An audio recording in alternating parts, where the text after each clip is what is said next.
Absolutely. And okay, so who am I here with? I'm with James John. James John. Is that your birth name, James? It is partial. James John Malaniak is my full name. Okay, I like it. The JJ is a very powerful. You know, they say in spirituality, J is extremely powerful. Is it?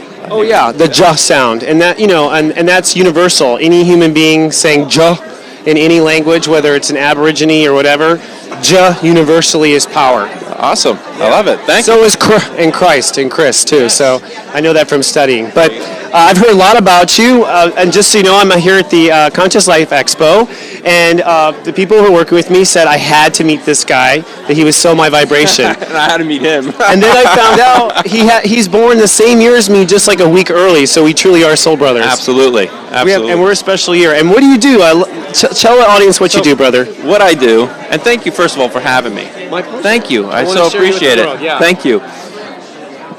I live a life of love, appreciation, and forgiveness for myself in all and everything. And that's the only way I know how to live. I love it. Love, appreciation, and forgiveness. Yes. And you know what's funny? I boil my stuff down to live, love, be. Yeah. 3 words also. But I like how it adds to laugh. So tell us more. So, it all started with my journey. I'm from East Coast, Jersey.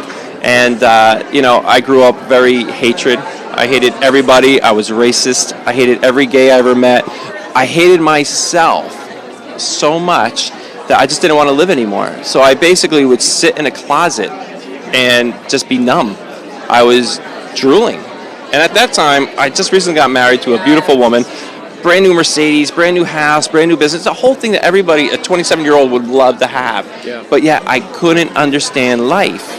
And there was a day where my wife was just leaving me alone. I always told her I was just meditating, actually, in the closet, and she didn't get it, but I was actually dealing with severe depression, and I always say I was beyond depression. Like, if this is depression, here's suicide. I was even lower than that because I wasn't a body anymore. I would say I'd rather be addicted to, crack or heroin because at least there's help for that. Where I was, there was no help. When did this start? When you were a teenager? It started, 6 years old, I was able to hear my guides and angels. But being brought up in a Catholic household, it was a no-no. And my dad would give me a whooping if I ever mentioned that I could hear things. So that had to shut down a lot in my life, which was very hard because, you look up to your parents. So I had to hold it all in until I got to my teens and I started telling girlfriends here and there, like, I could talk things. I know things about the future. I don't know how. I just know. And so I kept it quiet. And yet, though, I was starting to get angry and mad a lot, so things were building up, but life is perfect, as you know it. Yeah. And I had to go through this. Yeah. I had to be in fights all the time. I had to hate everybody. And I remember being in the closet, and my wife came in, opened the door, and she put her hand on my shoulder. And she says, I don't know what you're going through, but I'll be here when you're ready. Wow. And then she shut the door. Now, if you could understand, I'm sitting there going, I'm nothing. I'm not money. I'm not a brand. I'm not even in this suit anymore called the body. And I'm just this energy. And I said to God, well, I am God. I am love. Who's here with me? And I actually split into 2 at that time. Wow. And over here on the right side was the true I am. The love, the vibration, pure love of God. And on the left side was this phantom ego. And my friends would always say, oh my God, you must have hated that ego and you must have wanted to kill it. And I said, you're not listening. I said, I'm unconditional love. And I can only love that ego now. And that's what I started to do. I started to, because I was able to understand guides and angels and people who've crossed over, I started talking to the dark energy and saying, what are you doing here? Why are you hurting our planet? And what's going on? So I was able to connect. And I actually brought him over to my right side, and things changed from there. And I started giving love to all things that were either negative or dark, and it just won't vibrate around me. And that's how I started doing it, and I started just letting people know that I don't know how to hate. I used to, but it's been taken and disconnected. And what I do is, if you don't mind me, I could share 3. No, please do share. We're on this roll here. No, go. It's a fascinating story. I'm captivated. So because I was able to communicate with them, they said there's 3 things that you could do. And I said, what is it? They said, well, one is, you've been around where every day you're acting normal and all of a sudden you're in a bad mood. Well, this is dark energy or an ego that's come attached to you in your vibration. You're like, I have no reason to be in a bad mood. Why am I in a bad mood? That is it. Or sometimes, I'll see the dark energy, what it looks like. It looks like black ink almost, because I see orbs. We all see, a lot of these things. It's really purpley and bruisey to me. Yes. It's like a bruise, a liquid bruise. Yeah, exactly. And I kind of see it very, just ink-like. Yes. It's like octopus ink, yeah. Exactly. Thank you. See, we are brothers. Here we go. So from there, because I'm unconditional love, I give it love. I give that ego love. And I say, come with me. And I will take you in and love you unconditionally in God's white light and stay with me. And so I can't tell you how many energies I've had who's crossed over. Because just like humans, we want to be enlightened. And a lot of us do cross over. And there are a lot of dark energies that are on the lighter side that do cross over. And this is what I see. So that's the first thing. Second, I don't want to be a dictator. So I say, if you don't want to come with me, go to God and God's white light. And God will have something for you to do. And that's number two. And then number three, it's not going to happen all the time because they're the phantom ego. Those are the pain bodies. These are the ones that make people mental and commit suicide. They're that strong that they make you kill themselves. And so before I can say, come with me in God's white light, they're gone. They're going to live another day to take another life and to put horror on somebody. Yeah. So what I do is if this is me, and I have this is real, and I know you're going to feel this. This is me, and I have this dome around me that's like a house, and it goes right through the earth. People are like, well, my dome only goes to the earth. I'm like, energy, this is energy. Energy comes everywhere. It comes up through the earth. It comes everywhere. So it comes fully around me like a clear basketball, and I'm inside this clear basketball. So what happens is you have all these energies, all these egos around this clear ball looking in at me and going, oh, let's go and get James. Let's go attack him. And the ego will say to the other ego, well, we can't. Why not? Oh, haven't you heard? If you go near him, he's going to love you. And they don't like that. They don't vibrate that. So they're ones that don't even bother to say, well, we'll go over here with Jack, and we're going to vibrate with him because it's nice and easy, and we'll get into him, and we're going to control him inside his mind, and we'll run madness in his mind. So that's why I get to live a very conscious life, because they don't want to come near me. They don't want to vibrate love. So there are ones that are, it's on a spectrum. So there's like our consciousness and then like our lighter egos. And then it goes all the way to the really dark egos. But there's the ones that do come to us and say, I'm going to test this guy out. He's not that strong yet. And they'll come in, and that's when I give them love. And sometimes, like I said, they either come to me in God's white light, go to God, or they will go and just take off. But I get to walk the planet consciously without... Sorry, one more thing is... I have a question. I walk my meditation. I don't put down meditation. I think it's so important to meditate. I think it's beautiful to meditate. But you get to a point where you walk your meditation, and that is my life. Walk it? I walk it. People, go in for meditation for Holy Communion. Yeah, I feel like they clock in, and then, it's 4 o'clock, I got to clock out. Don't clock out. Live your life. Don't let it live you. And another way of saying that is that I say, live your life, don't let the ego live you. And that's how I like. So I'm curious back to the closet. Yes. Because it's a fascinating story. And are you saying that How much fun is this, huh? Are you saying that you had a dark entity that was on you through your whole life? Controlled me. Now, and I hear this all the time, and I believe in it. I believe that there are dark entities, and of course, there's all sorts of practitioners out there that help people release dark entities, and there are con people out there also. So it's got a lot of smear campaign around the idea of dark entities, but it's true.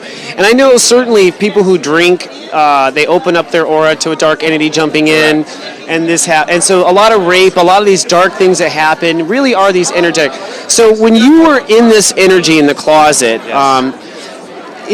describe for the audience. I mean, I think the audience is a little afraid of this idea that there's a darkness on me. Am I crazy?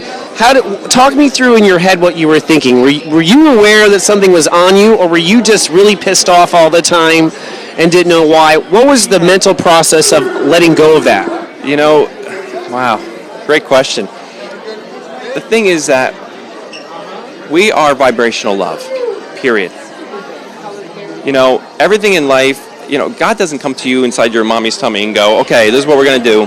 We're going to give you a yarmulke, we're going to give you a Bible, we're going to give you Buddha beads, we're going to give you, oh, you want to be spiritual? We're going to give you crystals, we're going to give you drums. And that's what you're going to have to do to survive out in this world. No. God gave us a naked bum and vibrational love. And that's all we're going to ever need. Everything else is a tool. I mean, that's why so many people have hopped from religion to religion, or now I'm spiritual. LAF is a tool to bring us back to home, to bring us back to source, which is God. So for me, living, having this madness, getting angry, I'm just living unconsciously. Because anything less than love is ego-based, which is dark energy, which is darkness. So for me, from always getting into fights against the world, I just didn't know who was in my head. Nobody told you. How are you supposed to learn when from your parents who do love you, but are also controlled by egos? Why? From their parents and from their parents. So it keeps getting carried over. So our love, we're taught to hate. We're taught to have fear. I was taught to be racist. I was taught to have fear of heights. I was taught not to go near water. I mean, our parents who do love us didn't realize that they have egos inside them who are teaching us purity. So we start taking on our parents' traits and start living this way and think this is normal, when the whole time there is an ego taking over your mind, controlling you, making it believe the whole time it's you. They are masterminds. Egos are masterminds. That's what I'm getting at. World. Absolutely. That's the thing. That's what I'm trying to get. It's like when you're under this, it makes you think that it is you that's a problem. Absolutely.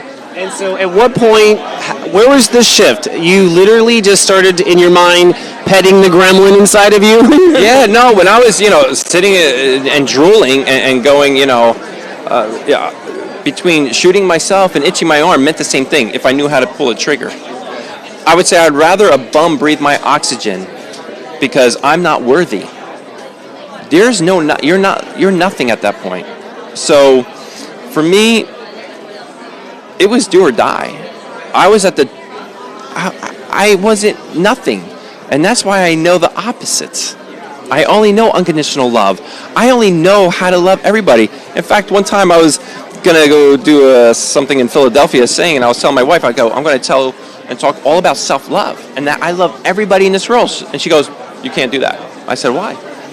She goes, well, you can't say that because there's Bin Laden and there's Hitler. And I said, I love everybody. And I'll tell and be here today and say, I love Hitler. I'll be the first one to say this. What he's done is horrific and wrong, absolutely. But if he's my greatest of enemies, I will make him my greatest of teachers. And if you continue to hate Hitler, he's only taught you how to continue to hate on a different level. He's hated millions and he's killed millions, but yet you become a follower of him if you continue that hate. I won't allow him to teach me hatred. I will allow him to let me know what forgiveness and unconditional love is. And that's why I live heaven on earth. It all starts here. It doesn't start halfway around the world or to your next door neighbor. Love starts here unconditionally. So I don't have any enemies. I love all people. They're just unconscious of what they are doing. The ego ran him to do these things, period. Yeah. And some drugs. And what is this book you have, sir? Yes, I have this fabulous book done by Bebo Press and Hay House, and it's called How to Love Myself and Others.